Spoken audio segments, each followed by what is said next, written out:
Camera on. Being out here in society is something I don't take for granted.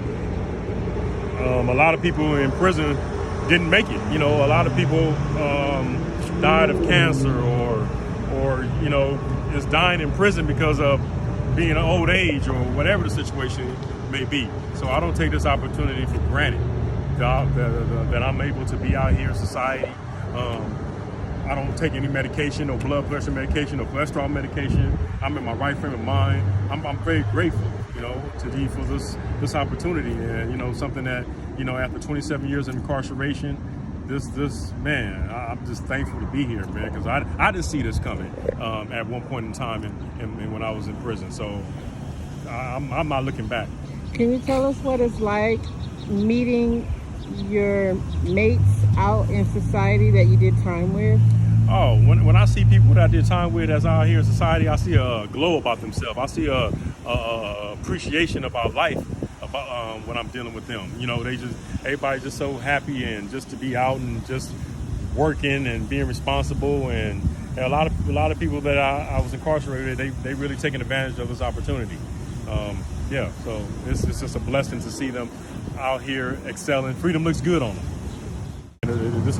Every day is a good day for me, because 20 months ago I was in prison, and so even my bad days out here in society is my challenges, all the obstacles.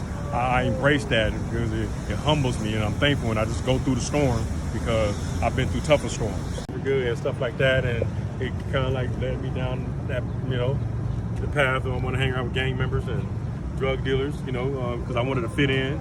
But those are the choices I made. I'm not blaming them, but that's what I gravitated to. That's what I made me feel comfortable, because I could be something that I'm not at the same time. Because I didn't want nobody to know I was from Africa, because in the 80s, growing up in the 70s and 80s, they frowned upon that. They called you every African joke in the world. I heard it: African booty scratcher, Black Buddha, Georgia Jungle. I was getting called that growing up in Los Angeles in the 70s and the 80s, and I had a lot of fights behind that. So that made me feel it had a negative connotation to it being from Africa. So I lied and said I wasn't from Africa. So I wanted to hang around with the pimps and the gang members and the drug dealers, and people was because people feared them and respected them. I wanted that respect. I wanted to be the class clown. I wanted to be first. I wanted to fight. I wanted to be the toughest. Because I think for me, that draw the attention away from who I really am, being from Africa, as opposed to, being a drug dealer or a gang member. So I got my respect from being those type of things.